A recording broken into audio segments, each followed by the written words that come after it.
Hello everyone, आप सभी का स्वागत है सिलेक्शन IQ के इस डिजिटल प्लेटफॉर्म पर। और हमारी चल रही है जी योजना एक्सप्रेस। और हमारी योजना एक्सप्रेस ने धीरे धीरे गति पकड़ ली है और हम योजना एक्सप्रेस में कुछ नई योजनाओं के साथ आज फिर से आपके सामने प्रस्तुत हुए हैं। तो कुछ नई योजनाएं आज हम डिस्कस करने वाले हैं जो कि अक्सर एग्जाम में पूछी जाती हैं और राजस्थान गवर्नमेंट की जो कि फ्लैगशिप स्कीम्स है।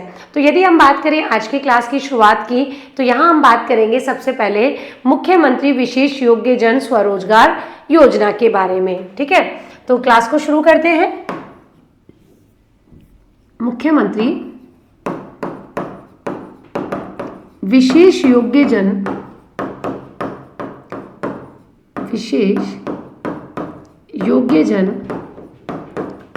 स्वरोजगार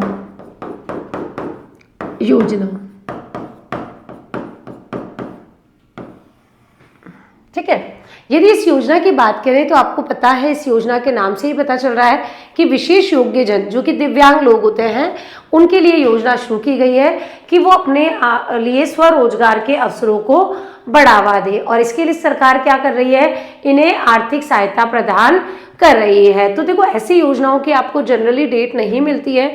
डेट बहुत इंपॉर्टेंट योजना या कोई करंट की योजना है उसी की मिलती है। तो हर योजना में आपको डेट को याद रखने की भी जरूरत नहीं पड़ती है। तो अगर हम बात करें इस योजना के उद्देश्य की कि उद्देश्य क्या है इस योजना का, तो उद्देश्य है विशेष योग्य जनों को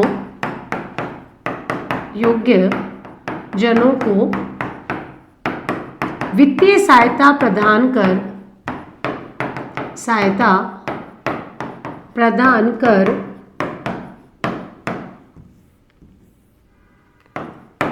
स्वरोजगार के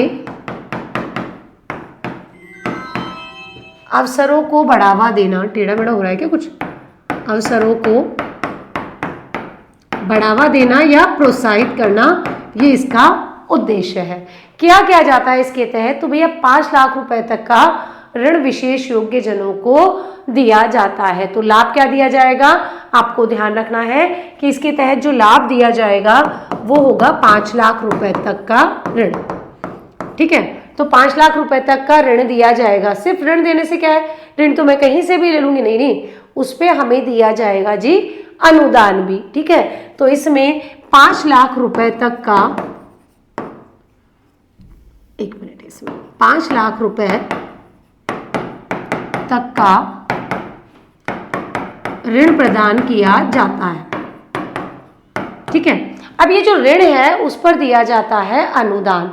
अनुदान कितना होता है, या तो ऋण राशि का 50% या 50,000 और जो भी कम हो, तो इस पे दिया जाएगा जी अनुदान। अनुदान कितना दिया जाएगा, तो या तो 50,000 रुपए या ऋण राशि का, दोनों नहीं दिए जाएंगे। आप बोले 50 भी ले लें, नहीं, ऋण राशि का 50%। तो देखो कितना हो गया, आप देख लो, या तो 50,000 रुपए दिया जाएगा।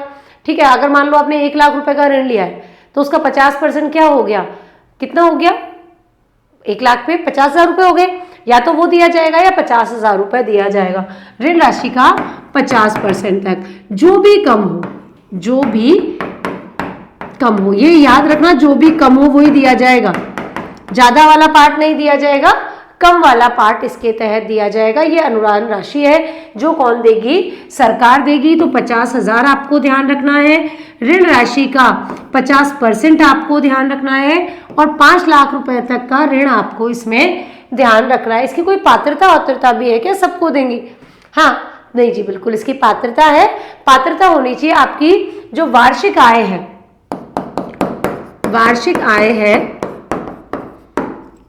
वह 2 लाख रुपए से अधिक न हो। वार्षिक आय 2 लाख रुपए से अधिक नहीं हो या 2 लाख रुपए से कम हो, एक ही बात है। कई बार हम खुद ही कंफ्यूज हो जाते हैं, 2 लाख रुपए से कम हो या 2 लाख रुपए से अधिक नहीं हो। तो नहीं लगा दिया तो अधिक चलेगा, और अगर अधिक नहीं लगाया तो 2 लाख रुपए से कम क्या होनी चाहिए, इसमें आपकी आय होनी चाहिए, उन्हीं को ये लाभ प्रदान किया जाएगा। तो क्लियर है, तो ये सारी चीजें आपको ध्यान रखना है। और आय भी किसकी, तो दोनों चीजें ध्यान रखना, स्वयं की या परिवार की, ये इकोनॉमिक सर्वे में लिखा है कि सभी स्रोतों से आय, सभी स्रोतों से आय। इसका मतलब क्या है जी कि मान लीजिए कि आप काम तो कुछ नहीं करते, ठीक है, तो आपकी आय तो हो गई 1 लाख रुपए, लेकिन आपके पास किराया बहुत सारा आ रहा है, ठीक है, तो वो क्या है, वो भी तो है तो इनकम का ही पार्ट। आप नौकरी नहीं कर रहे बट है तो इनकम। तो किसी भी स्रोत से आपकी आय 2 लाख रुपए से ज्यादा नहीं होनी चाहिए। ये वाली लाइन इकोनॉमिक सर्वे में राजस्थान के मेंशन है, इसलिए मैंने भी आपको यहाँ पर क्लियर कर दिया है। और ये दोनों में आपको ध्यान रखना है कि अथवा है, जैसे अपने पेपर देने जाते थे तो अथवा होता है ना, या ये, तो दोनों में अथवा है। कोई भी एक चीज आपको एज ए अनुदान राशि सरकार के द्वारा प्रदान की जाती है। बहुत ही सिंपल योजना है बट आपको ध्यान रखनी है, यहाँ से प्रश्न पूछा जाता है। फिर एक आपको और विशेष योग्य जनों से योजना है। क्यों बता रही हूँ ये योजना, क्योंकि इसका अभी अमाउंट बढ़ गया है, तो अभी अमाउंट बढ़ा है तो एग्जाम में ये पूछी जा सकती है। वैसे योजना काफी पुरानी है, पिछले 4-5 इकोनॉमिक सर्वे से तो मैं ही इस योजना को पढ़ा रही हूँ, ठीक है, लेकिन अगर हम बात करें अभी इसके अमाउंट में वृद्धि हुई है तो ये करंट के लिए इंपॉर्टेंट हो जाती है। योजना का नाम क्या है, विशेष योग्य जन सुखद दाम्पत्य जीवन योजना, सुखद दाम्पत्य जीवन योजना। योजनाएं तो बहुत सारी हैं, लेकिन ये हम इसलिए पढ़ रहे हैं क्योंकि अभी करंट में इससे राशि को बढ़ाया गया है, तो यहाँ से पूछे जाने की संभावनाएं हैं। होता क्या है, दिव्यांगजन आर्थिक, शारीरिक और मानसिक रूप से सक्षम नहीं हो पाते हैं। ऐसी स्थिति में उनका विवाह होना, आजकल तो नॉर्मल लोगों का विवाह नहीं हो रहा है, तो आप सोचिए उन लोगों का विवाह तो और भी मुश्किल हो जाता है। तो सरकार क्या करती है कि भाई आप तो शादी करो, हम आपको क्या करेंगे, कुछ अनुदान राशि देंगे जिससे आपका वैवाहिक जीवन बिना किसी संकट के आराम से कट जाएगा। ये सारी प्रोसेस सरकार के द्वारा की गई है और इसके लिए योजना शुरू की गई है, विशेष योगजन सुखद दाम्पत्य योजना, और ये इकोनॉमिक सर्वे में भी दी हुई है। तो विशेष योगजन चाहे वो स्त्री हो या पुरुष हो, उनको विवाह पश्चात सुखद वैवाहिक जीवन के लिए यह योजना शुरू की गई थी। तो योजना का उद्देश्य क्या है, अब आप मत बोलना मैम कब से शुरू की गई थी, क्योंकि लंबे समय से ये योजनाएं चली जा रही है। तो आपको ध्यान रखना है कि विशेष योग्य जनों के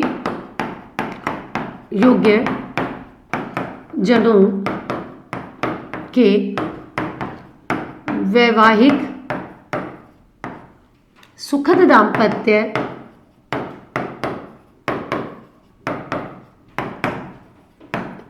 जीवन को सुनिश्चित करने के लिए, कि भाई ऐसा नहीं हो शादी तो कर ली, ठीक है, और शादी करने के बाद क्या हुआ, उनके पास पैसा ही नहीं है, वो अपनी आजीविका ही नहीं चला पा रहे, तो कहते हैं ना कि मैं तो दुखी था ही था, ठीक है, अगली आने वाली या अगला आने वाला और दुखी हो गया। तो इससे हम क्या करेंगे, तो विशेष योग्य जनों के विवाह को प्रोत्साहन देंगे कि भाई कोई दिक्कत नहीं है, सरकार आपके साथ है, आप तो ब्याह करो। जनों के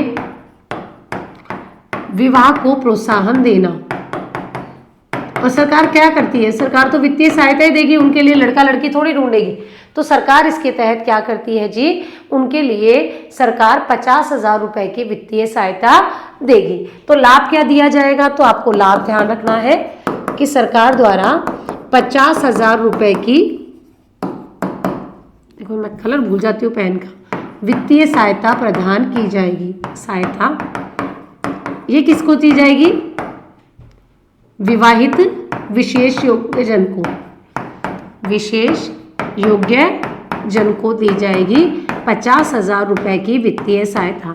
मैंने ब्रैकेट में विशेष योग्य जन इसलिए लिखा है क्योंकि भैया यहाँ जो आयोजक है, जो पंजीकृत सोसाइटी के तहत, उसको भी सहायता दी जाती है। तो इसमें आपको ध्यान रखना है कि 20,000 रुपए अलग से दिए जाते हैं किसको, तो जो आयोजक होते हैं जो पंजीकृत सोसाइटी के तहत होते हैं, तो 20,000 रुपए अतिरिक्त वित्तीय सहायता आयोजक को, भाई वो भी तो शादी करवा रहा है, सहायता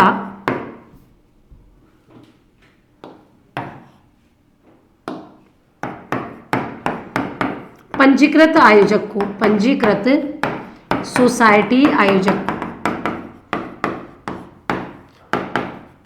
ऐसा नहीं कि मैंने करा दी तो मुझे नहीं, वो रजिस्टर्ड आयोजक होना चाहिए, ऑर्गेनाइजर होना चाहिए जो करवाता रहता है, उनको ये योजना के तहत लाभ प्रदान किया जाएगा। साथ ही अगर कोई युवाओं द्वारा 70% दिव्यांगता वाले, जैसे मैं नॉर्मल हूं और मैं किसी 80% दिव्यांग व्यक्ति से शादी कर लेती हूँ, ठीक है, तो उसे 5 लाख रुपए की आर्थिक सहायता भी दी जाएगी। तो एक और सहायता ध्यान रखना, और वो क्या है जी, 5 लाख रुपए की, ठीक है। युवाओं को, चाहे लड़की हो लड़का हो, ऐसा नहीं लड़की को ही मिलेगी तो मैं लिख रही हूँ युवा, यानी लड़का हो लड़की हो दोनों के ही केस में ही है, ठीक है। युवाओं द्वारा 80% दिव्यांग व्यक्ति से शादी या विवाह करने पर वित्तीय सहायता दी जाएगी। तो 3 प्रकार की सहायता हो गई। एक तो हो गई भाई जो नॉर्मल दोनों ही क्या है, दिव्यांगजन है, उनको 50,000 रुपये दी जाएगी, 20,000 रुपये आयोजक को दिए जाएंगे। कोई 80% दिव्यांगता वाले विशेष योग्य जन से शादी करता है तो उसको दिए जाएंगे जी कितने, 5 लाख रुपए। तो ये आपको ध्यान रखना है। योजना में 40 से 79 को कितना, 79% तक दिव्यांगता वाले दंपतियों को 50,000 रुपये, और जो 80% से ज़्यादा हैं उनको 5 लाख रुपए तक की सहायता दी जाएगी। तो इसको आप ये भी कह सकते हो, क्योंकि देखो दिव्यांगता के लिए पैरामीटर ही 40% होता है, ठीक है। ऐसा नहीं कि किसी की छोटी सी प्रॉब्लम हो गई, दिव्यांग नहीं, उसके लिए पूरी शर्तें पूरी होनी चाहिए। तो ये तो होंगे भैया 40 से 79% तक के, और ये जो होंगे दूसरे वाले ये होंगे 80% वाले। दोनों चीज़ों को अलग से ध्यान रखना। अगर 40 से 79% तक है तो 50,000 रुपये, 80% से ज़्यादा वाले को 5 लाख रुपए दिए गए हैं अनुदान राशि के तहत, और ये प्रोविज़न अभी किया गया है, ठीक है। ये आपको ध्यान रखना। क्या कोई शर्त भी है क्या? बिल्कुल, इसके लिए पात्रता भी होती है, शर्तें भी होती हैं। तो शर्तें या पात्रता एक ही बात है, यानी यहाँ पर भी पारिवारिक वार्षिक आय की पात्रता जोड़ी गई है। कितनी? 2.5 लाख रुपए से कम होनी चाहिए। तो परिवार की वार्षिक आय, इतने को पारिवारिक भी लिखा हो सकता है, आय 2.5 लाख रुपए से कम हो। भाई 2.5 लाख रुपए से जिसकी ज्यादा पारिवारिक वार्षिक आय है तो उसको तो जरूरत ही नहीं है, ठीक है। पहला तो ये आपको ध्यान रखना है। दूसरा क्या होनी चाहिए कि वो राजस्थान का मूल निवासी होना चाहिए। दोनों ही, राजस्थान का मूल निवासी, कोई यूपी का व्यक्ति आके राजस्थान के 80% वाले से शादी कर लेता है, नहीं, दोनों ही राजस्थान के मूल निवासी होने चाहिए, ठीक है। तीसरी क्या है भाई, तीसरी 6 माह में ऑनलाइन आवेदन कर दो आप। ऐसा नहीं आप 2 साल बाद आके बोल रहे हो कि भाई मेरे को ये वाला पैसा चाहिए क्योंकि मैंने तो शादी कर ली। अरे नहीं भाई, आपको 6 महीने के भीतर ही ऑनलाइन आवेदन करना ज़रूरी है, तभी आपको इस स्कीम का फ़ायदा मिलेगा, अन्यथा आपको इस स्कीम का फ़ायदा नहीं मिलेगा। तो ये सारी चीज़ें आप ध्यान रखना, बहुत डिटेल में और अच्छे से आपको समझा दी है, कोई कन्फ्यूज़न नहीं है। अगर 40 से 79% तक विकलांगता है दोनों में, ठीक है, तो उनको मिलेंगे जी कितने, 50,000। 20,000 मिलेंगे ऑर्गेनाइजर को, वो भी बहुत मेहनत कर रहा है। 50 लाख रुपए मिलेंगे अगर कोई 80% दिव्यांगता वाले व्यक्ति से शादी करता है। पात्रता है कि वार्षिक आय 2.5 लाख रुपए से कम हो या अधिक ना हो, कुछ भी लिखा हुआ है, एक ही स्टेटमेंट ध्यान रखना। राजस्थान का मूल निवासी होना चाहिए और 6 माह में ऑनलाइन उसे अप्लाई करना होगा, तभी जाके उसे इस स्कीम का फ़ायदा मिलेगा, अन्यथा इस स्कीम का फ़ायदा उसे नहीं मिलेगा। बाद में चाहे वो कितना ही बोले कि भैया मेरा ये रह गया ना वो रह गया, ठीक है, तो तभी इसका फ़ायदा मिलेगा। तो ये 2 योजनाएं, क्योंकि ये प्रोविज़न अभी डाला गया था इसलिए मैंने इस योजना को यहाँ पर बता दिया है। अब एक दो जो है देवस्थान विभाग की योजनाएं हैं, ठीक है, उनको यहाँ पर डिस्कस करेंगे। क्यों डिस्कस कर रहे हैं? क्योंकि देवस्थान विभाग वाली जो योजना है उसमें भी जो है कुछ प्रोविज़न जो है वो जोड़े गए हैं। जैसे भारत गौरव ट्रेन वाली बात जो है वो अभी जोड़ी गई है। 6 जून 2025 को ही उससे यात्रा शुरू हुई है, तो इनको एक बार थोड़ा सा देख लेते हैं। तो देवस्थान विभाग की योजनाएं, और उसमें आपको देखना है वरिष्ठ नागरिक तीर्थ यात्रा योजना। वरिष्ठ नागरिक, ये भी पिछले 2-3 बार मतलब 4-5 इकोनॉमिक सर्वे से तो कंटिन्यू ये योजना आ रही है। वरिष्ठ नागरिक तीर्थ यात्रा योजना, तीर्थ यात्रा योजना, ठीक है। तो वरिष्ठ नागरिक तीर्थ यात्रा योजना जो है, नाम से ही पता चल रहा है शुरू कब से हुई थी, तो भैया इसकी शुरुआत जो है 2013 से हुई थी। फिर बाद में पहले जो इसकी शुरुआत हुई थी तो ये शुरू हुई थी 2013 से, लेकिन तब उस समय रेल यात्रा ही करवाई जाती थी। लेकिन बाद में जगह बढ़ती गई तो इसमें क्या हुआ कि भाई 2016 में इसमें क्या किया गई, भाई हवाई यात्रा भी जोड़ दी गई, ठीक है। 2016 में हवाई यात्रा जोड़ी गई। अब वही नेपाल जाना है तो वो ट्रेन से थोड़ी जाएगा, वो तो हवाई यात्रा से जाएगा। तो ये सारी चीज़ें इसमें जोड़ी गई। क्या उद्देश्य है कि जो वरिष्ठ नागरिक है उनको हम तीर्थ यात्रा मुफ्त में करा दें। तो उद्देश्य क्या है कि वरिष्ठ नागरिकों को, 60 साल से ऊपर वाले होते हैं वरिष्ठ नागरिक, वरिष्ठ नागरिकों को मुफ्त तीर्थ यात्रा, कोई चार्जेस वगैरह नहीं ली जाते, ट्रेन जाती है उसमें सब सारी व्यवस्था इसके तहत की जाती है। तो आपको ध्यान रखना है कि मुफ्त तीर्थ यात्रा व दर्शन की सुविधाएं प्रदान की जाती है। दर्शन सुविधाएं प्रदान करना, तो ऐसा नहीं है कि वहां ले गए ट्रेन से उतार दिया, बोले जाओ और घूम के आ जाना 5 बजे तक, नहीं जी, उसमें इनको दर्शन वगैरह भी इनके द्वारा ही करवाए जाते हैं। तो राज्य के जो वरिष्ठ नागरिक हैं उनको देश के विभिन्न धार्मिक स्थानों की यात्रा करवाई जाती है। तो इसमें क्षेत्र कौन कौन से कवर है, तो आपको ध्यान रखना है इसमें देश के विभिन्न धार्मिक स्थल, विभिन्न धार्मिक क्षेत्र की यात्रा करवाई जाती है। यात्रा नहीं, तीर्थ यात्रा कराई जाती है। कौन कौन से हैं देखो, अब इनको याद करने की आपको ज़रूरत नहीं है, ये तो आप बेसिकली भी लिख सकते हो जो जो हमारे तीर्थ हैं। जैसे हम बात करें तो रामेश्वरम है, जगन्नाथपुरी है, अयोध्या है, वैष्णो देवी है, शिरडी साईं बाबा है, इधर द्वारिका हो गई, नीचे तिरुपति हो गए, कामाख्या माता हो गई साउथ में, उज्जैन हो गया, वाराणसी हो ही गया, अमृतसर हो गया, स्वर्ण बेलगोला है जो कि जैनियों का तीर्थ स्थान है कर्नाटक में, सम्मेद शिखर जैनीज के लिए हो गया, बिहार शरीफ हो गया तो मुस्लिम संप्रदाय के लिए हो गया। गोवा क्यों जोड़ा है, क्योंकि गोवा में भैया चर्च है इसलिए गोवा को जोड़ा है। हरिद्वार है, कोच्चि है, लखनऊ है, मथुरा है, वृंदावन है, ये सब आपको ध्यान रखना है। तो ये सब तो रेल से कराते हैं। एक आपको ध्यान रखना है पशुपतिनाथ, तो आपको ध्यान रख लेना पशुपतिनाथ, पशुपतिनाथ, और ये कहाँ पर है, तो ये काठमांडू में है, और काठमांडू जी नेपाल में है, इसको थोड़ा सा ध्यान रख लेना। और यही करवाई जाती है हवाई यात्रा, तो यहाँ पर जो है हवाई जहाज से भेजा जाता है, ये आपको ध्यान रखना है, क्योंकि अगर जो है आपको प्रश्न पूछा जाएगा तो ये पूछा जा सकता है। तो आपको एक चीज़ और ध्यान रखनी है यहाँ पर कि 6000 हवाई यात्रा से पशुपतिनाथ जो जाने वाले लोग हैं उनको यात्रा कराई जाएगी। अभी रिसेंटली जो है, हाल ही में हम चर्चा में क्यों है, तो भाई 6 जून 2025 को भारत गौरव ट्रेन से इन लोगों को रवाना किया गया है। तो आपको ध्यान रखना है कि प्रदेश के जो वरिष्ठ जन हैं उन्हें भारत गौरव ट्रेन से रामेश्वर के लिए रवाना किया गया है। तो ट्रेन का नाम भी ध्यान रख लेना, भारत गौरव ट्रेन से रामेश्वर भेजा गया है, रामेश्वरम भेजा गया है। तो जून की ही बात है, तो करंट में ये चल रहा था इसलिए मैंने योजना को यहीं पर बात कर लिए, जितने इसमें आए वो उतने इसमें चले गए।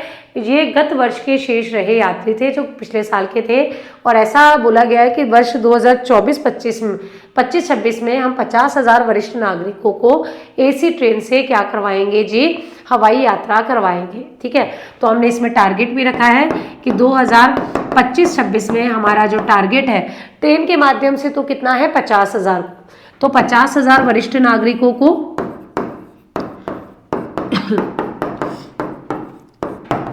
ट्रेन द्वारा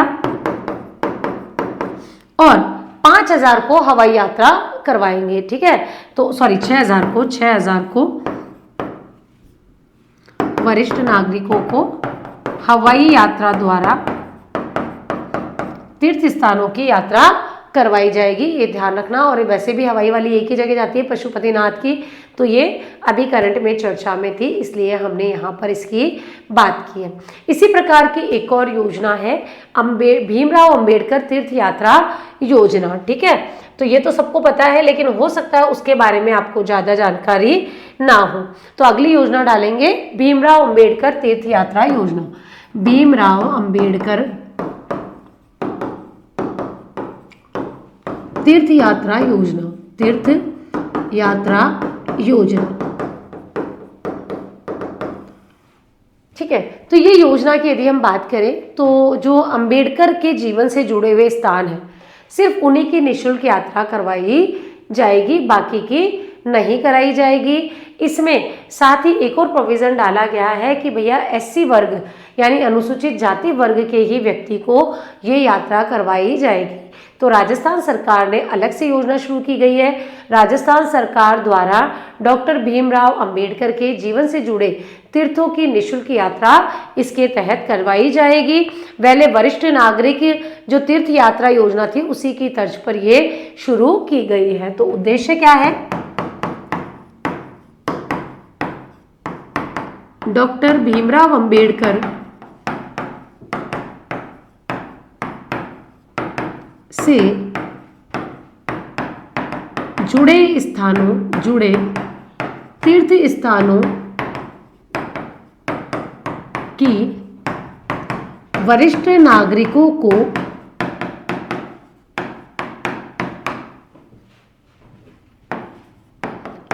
निःशुल्क यात्रा व दर्शन सुविधाएं प्रदान करना, दर्शन सुविधाएं प्रदान करना। एक तो ये ध्यान, इसमें थोड़ा आपको डिपार्टमेंट भी ध्यान रखना पड़ेगा। डिपार्टमेंट कौन सा है? तो सामाजिक न्याय व अधिकारिता मंत्रालय। तो इसका डिपार्टमेंट ध्यान रखना, सामाजिक न्याय एवं अधिकारिता मंत्रालय, social justice and empowerment department मंत्रालय का नाम आता है विभाग। ठीक है, इसके द्वारा पीछे वाले में मैंने लिखवाया नहीं है क्यों, लेकिन मैं लिखवा देती हूँ क्योंकि वरना कंफ्यूजन होगा। इसका जो विभाग है वो है देवस्थान विभाग, देवस्थान विभाग। तो ये देवस्थान विभाग की योजना है और वो जो है सामाजिक न्याय व अधिकारिता विभाग की जो है योजना है जो इसका संचालन कर रहा है। यदि हम बात करें तो इनमें कौन कौन से तीर्थ स्थलों को शामिल किया गया है, तो हमें कैसे पता भैया कि अंबेडकर जी वाले? तो शामिल तीर्थ स्थल, शामिल तीर्थ स्थल कि अंबेडकर जी वाले कौन कौन से स्थान लेके जाओगे, तो हमें तो कुछ पता ही नहीं। तो उन्होंने बताया कि भाई कौन से ले जाएंगे, एक तो उनकी जन्मभूमि, और जन्मभूमि कौन सी है उनकी? तो मऊ। देखो नई योजना है, हो सकता है वो नहीं पूछी जाए लेकिन ये पूछी जाए। मऊ कहाँ पर है? तो मध्य प्रदेश में है जी, एमपी में, जहां पर उनका जन्म हुआ था। फिर उनकी दीक्षा भूमि, दीक्षा भूमि जहां पर उन्होंने शिक्षा प्राप्त की, और ये कहां पर है? तो ये महाराष्ट्र में है, और महाराष्ट्र में नागपुर आपको ध्यान रखना है। तो नागपुर महाराष्ट्र। ठीक है, फिर आपको क्या ध्यान रखना है? तीसरा, तो तीसरा है महापरिनिर्वाण, महापरिनिर्वाण कि इनकी जो डेथ है, महापरिनिर्वाण है, वो कहाँ पर हुआ था? तो वो आपको यानी इनको महानिर्वाण वाली भूमि यानी ज्ञान कहाँ प्राप्त हुआ था? तो दिल्ली आपको ध्यान रखना है। और फिर ध्यान रखना है देवासन। ठीक है, देहावासन कहाँ हुआ है?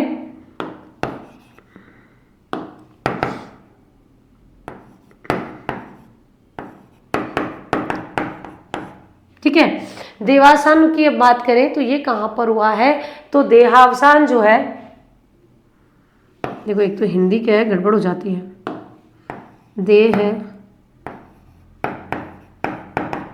ठीक है। तो देहांत अगर बोले सिंपल सी भाषा में, तो इनका जो देहांत है वो कहाँ हुआ है, अलीपुर में। तो आपको अलीपुर भी ध्यान रखना है, अलीपुर यूपी।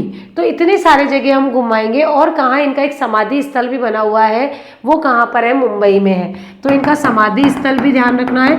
और समाधि स्थल कहाँ है, तो मुंबई आपको ध्यान रखना है। मुंबई में भी इंदू मिल करके एक जगह है, वहाँ पर है। तो इंदू मिल मुंबई। तो भाई इन सारे जगहों को इन्होंने शामिल किया है। तो काफ़ी सारे स्थानों को इसके तहत शामिल किया गया है जहाँ की यात्रा करवाई जाएगी। क्या इसकी कोई शर्तें हैं क्या? अरे बिल्कुल शर्तें तो है, वरना तो कोई भी चला जाएगा, मैं और आप भी चले जाएंगे, बोले घुमाते हैं चलो। तो शर्तें क्या है, एक तो भाई वही कॉमन कि राजस्थान का मूल निवासी हो, राजस्थान का मूल निवासी होना चाहिए, ठीक है जी। और क्या, एक जो महत्वपूर्ण योजना ध्यान रखना है, भाई मूल निवासी तो लगभग सब जगह ही चाहिए होता है।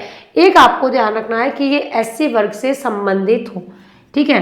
तो अनुसूचित जाति वर्ग से संबंधित हो, जाति वर्ग से संबंधित हो। इसीलिए देखो ब्लू में लिखा है, अंबेडकर जी ब्लू कलर का ही कोट पहनते थे, ब्लू कलर उनका फेवरेट कलर था, है ना, इसलिए ध्यान रखना है। एक वो ध्यान रखना, आयकर दाता ना हो, मतलब इनकी इनकम इतनी ना हो कि वो इनकम टैक्स पेयर हो, दाता ना हो या न हो, ये आपको ध्यान रखना है। इस प्रोविजन को विशेष रूप से आपको ध्यान रखना है, ठीक है।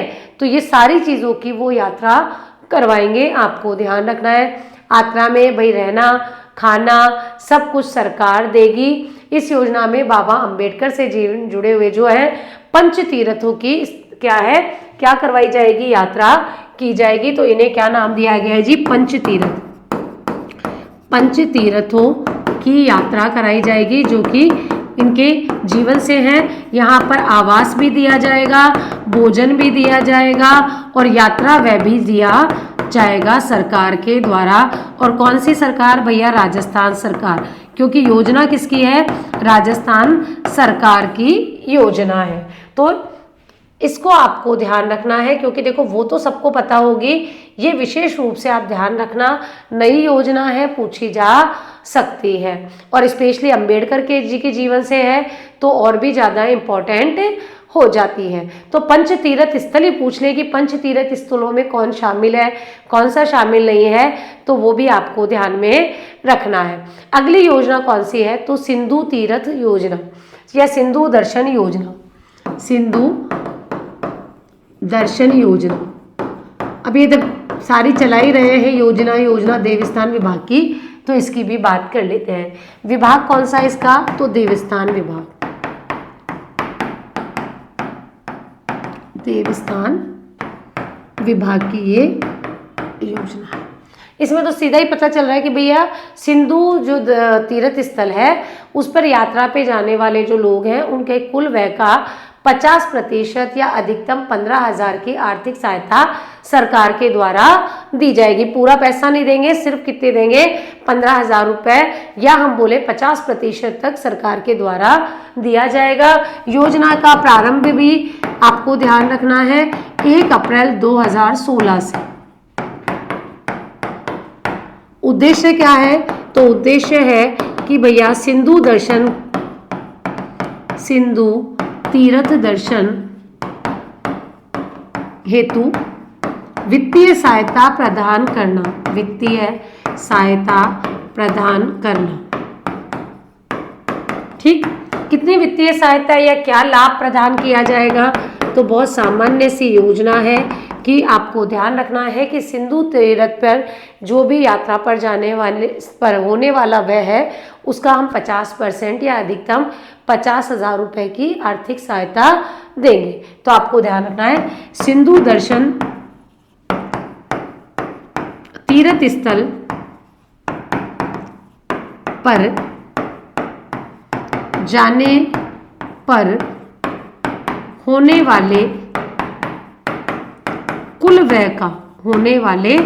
कुल कुल व्यय का, ठीक है, तो कुल जितना भी खर्चा करोगे उस कुल व्यय का कितना, या तो 50%, कुल व्यय का 50%, या हम बात करें तो कुल व्यय का 50% या 15,000 रुपये, 15,000 रुपये क्या दी जाएगी, आर्थिक सहायता के रूप में दिए जाएंगे। अब इसमें ज़्यादा मैं बताऊं क्या, आपको बताऊं, एक तो 50% ध्यान रख लेना और एक 15,000 रुपये ध्यान रख लेना कि भैया आप तो 5 लाख खर्च करो, ठीक है, तो हम तो या तो 50% देंगे या अधिकतम 15,000 रुपये देंगे। अब आप देख, ठीक है, तो वो आपको ध्यान रखना है, ये क्या है, अधिकतम है, तो अधिकतम 15,000 रुपये ही दिए जाएंगे। अब आप 5 लाख खर्च करो, 10 लाख खर्च करो, कितना भी खर्च करो जी, आपकी मर्जी है। सरकार तो अधिकतम तो 15,000 देगी, या जो आपने खर्चा किया है कुल उसका कितना देगी, 50% तक देगी। एक और योजना है इसी प्रकार की, वो है कैलाश मानसरोवर तीर्थ यात्रा योजना। तो कैलाश मानसरोवर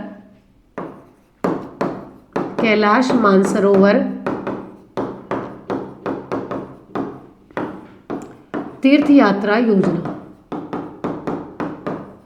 किसकी है, ये भी आपको ध्यान रख लेना। तो योजना का विभाग कौन सा है, तो देवस्थान विभाग।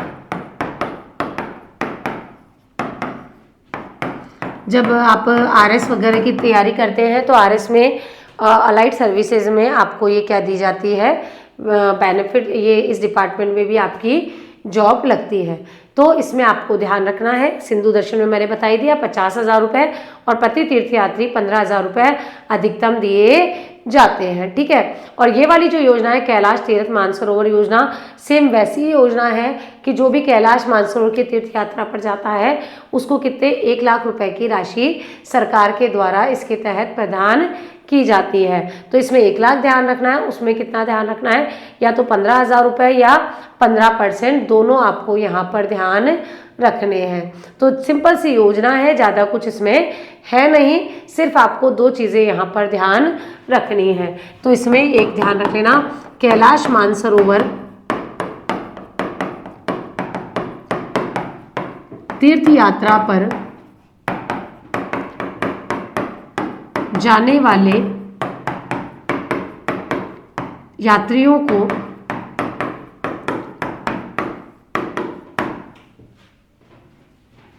1 लाख रुपए की वित्तीय सहायता प्रदान की जाती है। तो इसमें ज़्यादा कुछ है ही नहीं, 1 लाख रुपए ध्यान रख लेना, ज़्यादा से ज़्यादा डिपार्टमेंट पे पूछा जाएगा। लेकिन अभी अपनी क्या है, देवस्थान विभाग की जो योजनाएं हैं उनमें 3 योजनाएं हो गई, वरिष्ठ नागरिक तीर्थ यात्रा योजना, कैलाश मानसरोवर तीर्थ यात्रा योजना, सिंधु दर्शन योजना जो है वो भी हो गई है, और साथ ही जो एक महत्वपूर्ण योजना है क्या थी, वो हमने अंबेडकर तीर्थ यात्रा योजना थी, ये भी ध्यान रखनी है। इसकी अगर शुरुआत पूछ ले कब से हुई थी, तो 1 अप्रैल 2011 ध्यान रख लेना। लेकिन देखो ऐसी योजनाओं की डेट नहीं पूछते हैं, ठीक है, लेकिन जहाँ मेंशन होती है वो मैं आपको बता देती हूँ, ठीक है। तो ये आपको ध्यान में रखनी है, और इसके तहत आवेदन करना होता है, और आवेदन करने के बाद आपको ये जो है प्रतिपूर्ति खर्चे की हो जाती है। तो आप कितना भी खर्च करो, सरकार तो आपको 1 लाख रुपए इसके तहत प्रदान करती है, ठीक है।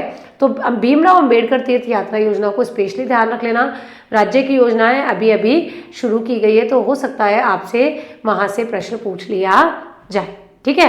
तो ये थी आज की महत्वपूर्ण कुछ योजनाएं जिनके बारे में हमने योजना बात की, विशेष योग्य जनों वाली 2-3 योजनाओं की बात की है, और जो तीर्थ यात्रा से संबंधित 2-3 योजनाएं हैं उनके बारे में आज की क्लास में हमने चर्चा की है। सारी योजनाएं इंपॉर्टेंट है, कहीं ना कहीं करंट से कनेक्ट करती है, इसीलिए आपको बताई जा रही है, क्योंकि अपकमिंग एग्जाम में इन्हीं योजनाओं से पूछा जाएगा। और नो डाउट राजस्थान सरकार के आर्थिक समीक्षा 2024-25 में भी मेंशन है, तो और भी इम्पोर्टेंट हो जाती है ना। तो आप ध्यान रखिएगा, और देखो क्लास अगर आपको अच्छी लग रही है तो प्लीज़ क्लास को लाइक भी करें, शेयर भी करें, कमेंट भी करें, जिससे ज़्यादा से ज़्यादा स्टूडेंट को इसका बेनिफिट मिले, और नो डाउट मेरा भी मोटिवेशन भी बढ़े, जिससे मैं और भी बेहतर और अच्छी क्लासेस आपके लिए लेके आऊँ, और भी कंटेंट, क्योंकि इतनी मेहनत करके आपके लिए लेके आते हैं और आपका एक कमेंट और एक लाइक भी नहीं होता, ठीक है, तो थोड़ा सा डिसअपॉइंटिंग होता है। तो प्लीज़ क्लास को लाइक, शेयर और कमेंट तो ज़रूर से करें। ठीक है, चलिए मिलेंगे अगली क्लास में, तब तक पढ़ते रहिए, लिखते रहिए, अपना ध्यान रखिए।